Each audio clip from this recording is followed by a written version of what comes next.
the good news is that the Gen Z, they are more pragmatic, more realistic, because they are saying, look, okay, as long as you take care of my job satisfaction, I'm happy, yeah, and I have good bosses who really understand me, and most important, not only bosses, whereas Gen Y says that they want there's a difference. The Gen Y said, look, I'm very concerned about my boss. If I'm not having a great boss who doesn't understand me, I walk away. Whereas the Gen Z is saying, no, while it's okay, boss come and go, but what is interesting is I want colleagues, I want people who's going to work with me, and they pull their cohort, their people from the universities, from polytechnic, people who they're the former classmates and so forth. So they stay longer for 5 years. It's interesting that Gen Z seems to be a little bit more patient and more, I suppose. Correct. You know, they more pragmatic. Yeah, and they look into themselves and say, okay, there are certain things that I need to pass first, and then I get there. You know, Andre, this is a question, when I release this result worldwide, and one of the questions, I always have a lot of email asking, why is this so? Now, the simple answer is, look at their parents. Okay. So Gen Y's parents are the boomers. Exactly. Okay. And you know, boomer, I'm a boomer myself, and the way we let go kids, we've been giving them all the freedom, flexibility, we empower them. That's it. You do whatever you need to be done. Yeah. Whereas the Gen Z parents are the Gen X. They're more, they're very closely, they're very pragmatic. They are more realistic in the outlook, and even to the extent of job search, if you look at the results, the job search, Gen Y, we know prefer online job boards, refer on the social media, but the Gen Z prefers recruitment, staffing, and recommendation from their parents. So they are so closely linked to their parents. Some would say that's a movement backwards. It's odd also, given that they're so savvy with technology. What do you say there, Andre? What can you help me to understand? Well, the thing is, I mean, Gen Y would be very savvy, right? And they were always looking... from a technology standpoint. But what I'm saying that it's not mutually exclusive. I'm not saying that at the expense of technology. Sure. What I'm saying that as an additional mode or a platform for recruitment, organizations should think about, do not forget this traditional method, because the parents are influencing them. But that's how the parents get recruited. But I think it's a good thing. Yeah. I certainly believe it's a good thing. And also, you know, when people make references, if you come into a company based on a particular reference, that's solid, you know, that's really solid. Exactly, yeah. So this is some of the differences. Interesting. And one thing is important is the leadership quality that they look for in their prospective employee. Right. So we ask the questions, we ask the Gen Y and Gen. So what do you look for? The similarities that both require leaders who can listen, who are able to communicate, who coach and guide, mentor them. Both requires that. Gone are the days where you're talking about top-down, dictatorial, coercive. Forget about that. You're going to lose that. I think you and I also will not put up with that anymore. Well, I tolerated that for a long time. Yes. But I think, you know, the younger generation cannot accept that. You lose and they get disengaged very easily. Correct. And this is the challenge that managers have to shift. The way they manage, the way they communicate, their style of management has to change now to prepare for this new generation coming on board.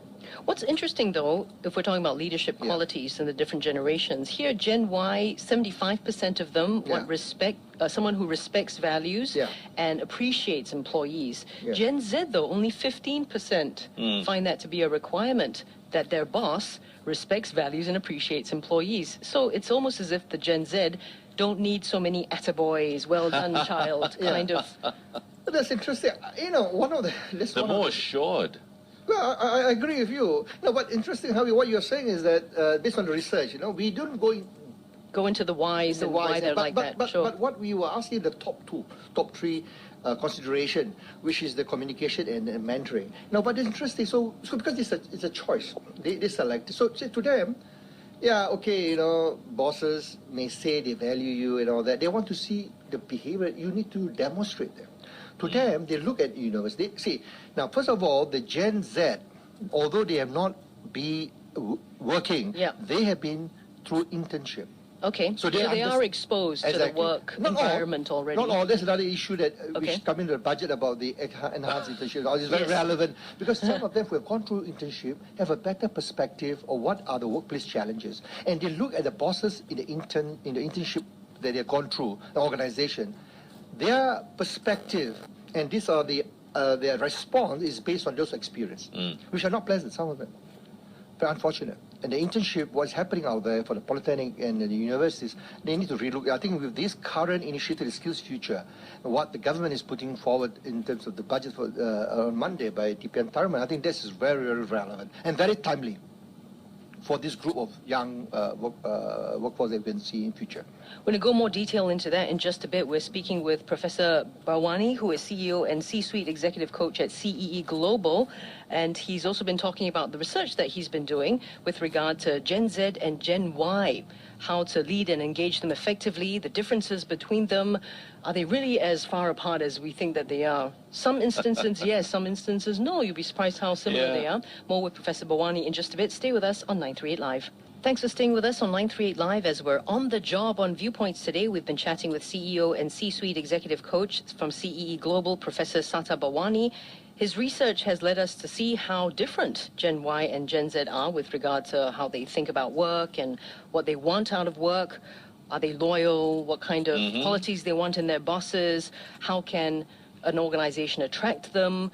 The organization culture, for example. So we're seeing some interesting things. Professor Bharwani earlier told us about how, for Gen Z, they prefer people who are collaborative, bosses who are collaborative, who will mentor them. Right. Whereas Gen Y would want more work-life balance, as an example. Well, I think in terms of workplace preferences, I think both requires work-life balance, but Gen Z require more flexi work arrangement. Okay. In other words, telecommuting, working from home, and so forth. Now, the other thing about you mentioned about coaching and mentoring, both requires that. Actually, 85% of Gen Y say that's important. 95% of Gen Z say that is paramount. It's the most important thing. Plus, listening and ability to empathize and understand my situation. It's all very much communication, isn't it, that they're looking for? Absolutely. Yeah, I think they want it both ways. They want to communicate with you, and they want you to communicate with them as well. And this, Andre brought a good point. It comes to what can we do as organizations, as managers. Two things. One, I think we need to understand them, their preferences, their value system, and how they prefer to communicate, and we need to reach out and communicate their way or their style. Or I speak your language, so to speak. Right. Yeah. Number two, we need to adjust ours as leaders. We need to adjust our management style. Be flexible, because the research shows that 71% of Gen Y said we want that. We want people to have different style, more engaging, more coaching, more understanding, inspiring. And people who are more open-minded. Exactly. So that's important. So the big stick is not going to work anymore. Well, but I must qualify here. But there are times, I must say this. There are times, although maybe I would say about maybe 5% of the time, you still need to exercise those styles if the situation warrants it. Yes. In a crisis situation, in a discipline and so forth, performance review. It can't just be anarchy all the time. Exactly. So I'm not saying that you don't do it. Sure. We need to use different styles. It's like playing golf. You need to have a repertoire styles where you pick up the golf club at the right... Different sticks. Exactly. Different strokes for different folks, Exactly. So you need to adapt your style to the situation. Interesting. So are you seeing a gap, though, with the research out now, and you seeing the differences between how Gen Z wishes to be handled, how Gen Y wishes to be handled, that organizations are not or are doing it, handling their different workers differently? I think let's talk about Gen Y, because organizations have not seen Gen Z, except those who are having internships, right? Interns. So I think generally organizations are making effort. I think this is my experience in two ways. One is to coach through my consulting engagement. Second, through conferences that I speak through as a panelist, and I always ask this question. And I think organization, HR practitioner, business leader acknowledge that. we need to do something, otherwise we're going to lose them. We're not going to be engaged. So they acknowledge them. So they do realize that there are differences, there's an awareness. and it's There's a very high sense of self-awareness, and they're doing something about it, because you do see change in HR policy about recruitment, about as I said, sabbatical, about more flexible arrangement, about lifelong learning. So organization knows Gen Y, they are concerned about career development. So what can we do to provide that platform, the opportunity to get them to be where the best they can be? Fulfill their potential. And they're doing that. So let me just say this, organization, as I see it, many in Singapore are doing it. They are on the right path. But again, most of these are big MNCs and all that, but we don't see this much of SME. Yeah. Their priority is, okay, look, hey, different, right? I need to get very bottom line. Yes. A lot of them told me in my dialogue with a lot of CEOs for SME, we have other much more pressing matters. Correct. Yeah, so whereas Gen Z, I think we are very fortunate with the new budget 2015. A lot of measures are really supporting, aligning them. For example, the enhanced internship, which is fantastic, because all is your higher learning is going to have an opportunity to be able to put in place a more extended internship. Previously, in a polytechnic or university, selected courses would have that opportunity, that program in place. So that's one. I think the other thing more important for Gen Z is the Skills Future Earn and Learn program, which is paid on-the-job training for fresh polytechnic graduate and IT graduate at companies, where they can then learn and get paid and develop to an area that, or become develop the mastery skills in the area that they want, and their passion. They choose what they want to do. And it's at a time where they already roughly would know where they're comfortable and where they want to what they're passionate pursue. about and where they want to do. And they want to most do. of this in universities and polytechnics, and they have this career development assessment. That's correct. They already done that, and that will help them now. Okay, now I know this. So what do I go? And I think this budget again, DPM Tharman I think it's fantastic. I love the way he presented. He talked about the cluster. The high growth cluster. Yeah. And I think this is where we need to know the areas and what are some of these industry, aerospace, advanced manufacturing, and so forth. And then this gives opportunity for this Gen Z prospective employee. Hey, okay, these are of course, the only thing, these are the opportunities are there, but are they aligned to my own interests? That's right. There may be growth sectors, but, it may not be aligned. That's so right. then we must not forget that, Then what are you going to do with these people? They say, I don't like aerospace, I don't like FMC, I don't. So they shouldn't be picking up something for the sake I want of to do art, I want to be a musician, I want to do this. So how do we support them? Correct. That's where the skills credit scheme comes in. But you have to be. But right now, if you look at it as it is right now, the scheme caters for programs which are supported by the government, WDA, and so forth. Now, my concern is, you must allow flexibility to organizations, to companies who can then work with these employees to use those credit on programs which may not necessarily be supported by the government. That's correct. So you need to give them the flexibility, but otherwise it comes back to square one. Look at all the hosts of WDA program, and you don't have a high take-up. We've already started to hear some doubts with regard to, say, the Skills Future Earn and Learn program. Some employers are worried they won't be able to retain the trained worker. So they've pumped in this money, allowed you to, but they're done. 16, 18 months, they've finished learning their skills, and off they go. So I think there's a lot of debate. I mean, a lot of dialogue needs to be continue to happen between WDA and the various government agencies and corporations. We need to understand better, because right now it's still not clearly articulated in terms of the details. Correct. So, but the dialogue has to come and to reinvent. The scheme should be continuously reinvent to make it more relevant. But on the whole, it's optimistic. People in your industry with regard to budget 2015? I think since the budget statement, I got a lot of calls. I have emails of people I've spoken to, and I was in Kuala Lumpur yesterday and talking to some of the clients there, and they were saying that, look, they were saying that they wish the government have something like this in Singapore.